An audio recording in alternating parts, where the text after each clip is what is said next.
श्री राधे राधे, हरे कृष्णा। हम सब साधक श्री महावाणी में ब्याहुला उत्सव श्रवण कर रहे हैं। दो लालन ब्याह लड़ाओरी, सहचरी गावत गारी गतांग से आगे। अनंत सखिया जो इन युगल सरकार की ही आत्मा है और ये सेवा भी करती है तो आत्मवत करती है। इन दिनों तो उत्साह उमंग में सरावर है। इनके पाव अवनी में नहीं है। ये उन्मत्त और बाबरी सी हो गई है। पूरा का पूरा निकुंज ही इन दिनों ऐसा बना हुआ है। अब आइए ब्याह मंडप में। धूम मची है, सखियाँ नाच रही है, गा रही है, वाद्य बजा रही है। युगल सरकार इन प्रेम जल में अभिषिक्त सखियों को देखकर बड़े प्रसन्न हो रहे हैं। सखियों ने गारी गानी शुरू कर दी थी। उस गारी को सुनकर श्याम सुंदर की जो दशा हुई और सखियों ने जो सुख लूटा उसे आप भी अनुभव करें। ये उसी के लिए है। हरिप्रिया सखी आगे बैठी है, मुखिया यही बनी है। चुनरी सिर में बांधकर बड़े प्रेम से आलाप लेते हुए गायन में गारी दे रही है श्याम सुंदर को, यानी दूल्हा सरकार को। हे श्याम सुंदर, तुम गोरे हो। मस्त होकर हरिप्रिया कहती है। हरिप्रिया को ऐसे देखकर प्रियाजू बहुत प्रसन्न होती है। वो हंस रही है। हंस तो लालजू भी रहे हैं। जो कहता है तुम काले हो वो झूठ कह रहा है। क्या ये काले नहीं है? सखिया पूछती है तो हरिप्रिया कहती है काले दिखाई देते हैं किंतु असल में ये गोरे हैं। सखिया हरिप्रिया की ओर देखती है। श्री रंगदेवी जू भी हरिप्रिया की ओर देखकर ये पूछना चाहती है कि आगे क्या कह रही हो, जल्दी कहो। हमारा दोष है, ये तो गोरे हैं। अरे हमारे आँखों में ही दोष भरा है तो दोष ही दिखाई देगा। अब सुनो, हरिप्रिया मटकते हुए कहती है हमारे आँखिन में जो काला अंजन लगा है ना, सारा दोष इसी अंजन का है। जो आँखों में होगा वही तो दिखेगा। ये तो गोरे हैं, काले कहाँ है? हरिप्रिया के मुख से ये सुनते ही श्याम सुंदर बड़े प्रसन्न हो गए। प्रियाजू ने भी श्याम सुंदर की ओर देखा, बोली तुम गोरे हो और क्या आपकी ही सखी कह रही है। श्याम सुंदर भी बोल पड़े।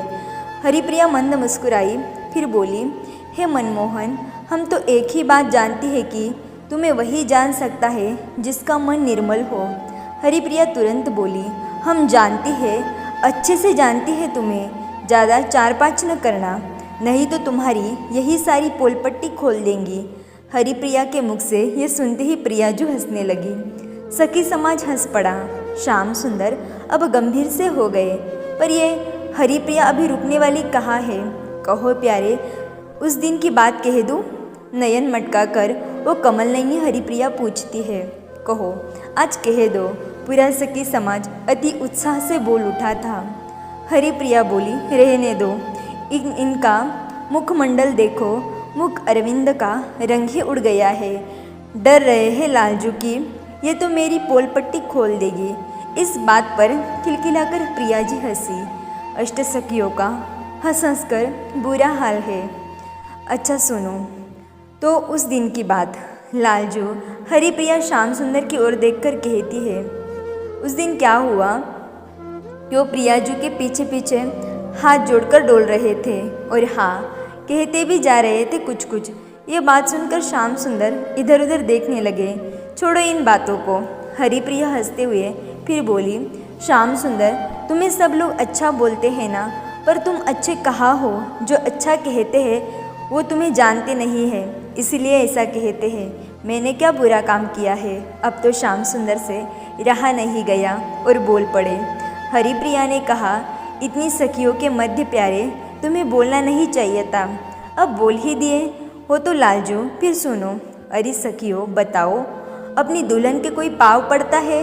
ये सुनते ही हो कहकर सखी ताली बजाने लगी। ये उस दिन अपनी दुल्हन के पाँव पड़ रहे थे। हरिप्रिया झूठ कह रही हो तो अपने मुख से ये कहे। ये सुनकर तो लालजू बिल्कुल मौन हो गए।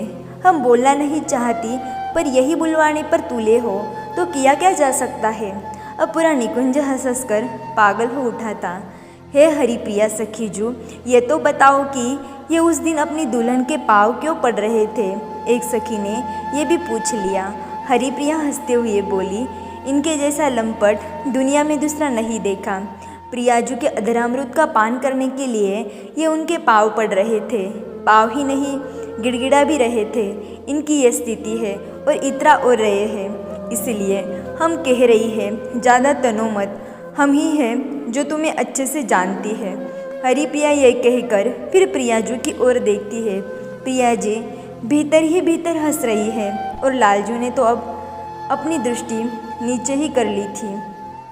प्यारे, तुम्हारे कोई कर्म हमसे छिपे नहीं है और आज के दिन हमारा मुंह मत खुलवाओ। हम कहना नहीं चाहते, इसलिए चुप ही बैठे रहो। हरिप्रिया के मुख से यह सब सुनकर किशोर लालजू नीचे दृष्टि करके बैठे हैं, कुछ नहीं कह रहे। हरिप्रिया ने एक बार कहा भी कि ऊपर देखो, हमारी ओर देखो, किंतु नहीं देखा लालजू ने। हरिप्रिया समझ गई तो वो हंसते हुए बोली, बहुत सुंदर हो, सही में सुंदर हो। तुम्हारे जैसा न कोई हुआ है न आगे होगा। अब छोड़ो भी प्यारे, ऊपर देखो, हमारी ओर देखो, हमारे हृदय में देखो, हमारे गुण भी देख लो। अब तुम कहोगे सखी, क्या गुण है तुम में? तो प्यारे, एक ही गुण है हम में कि तुम्हें बहुत चाहती है, अपने प्राण वारती है तुम पर। सजल नेत्रों से हरिप्रिया ने ये बात कही थी। फिर भी अपनी दृष्टि जब श्याम सुंदर ने ऊपर नहीं की तो हरिप्रिया ने तुरंत एक कमल की माला ली और उठकर लालजू के कंठ में धारण करा दी और उनके मस्तक को चूम लिया। लालजू ने ऊपर देखा, प्रिया जी ने करतल ध्वनि की, सारी सखियाँ जय जयकार करने लगी। तब हरिप्रिया ने कहा, तुमको क्या गारी दे प्यारे, तुम्हें देखकर तो पानी वार कर पीने की इच्छा होती है ताकि तुम्हें नज़र न लगे। अब क्या हो गया? पहले तो बड़ी बड़ी बातें कर रही थी कि हम कपटी हैं, हम लंपट हैं, अब क्या हुआ? लालजू के मुख से ऐसा सुनते ही हरिप्रिया फिर अपने में आ गई और बोली, तुम हो तो कपटी और लंपट भी, किंतु प्यारे तुम्हारे साथ गौरवर्णीय प्रिया जी है ना, इसलिए तुम्हारे अवगुण छुप जाते हैं, तुम्हारा रंग रूप भी छुप जाता है। तुम काहे के सुंदर हो, सुंदरी के साथ हो, इसलिए सुंदर लग रहे हो। ये जैसे ही हरिप्रिया ने कहा, बस फिर तो पूरा निकुंज हंसी के ठहाकों से गूंज उठा था। आगे की चर्चा हम कल श्रवण करेंगे। तब तक के लिए राधे राधे, हरे कृष्णा।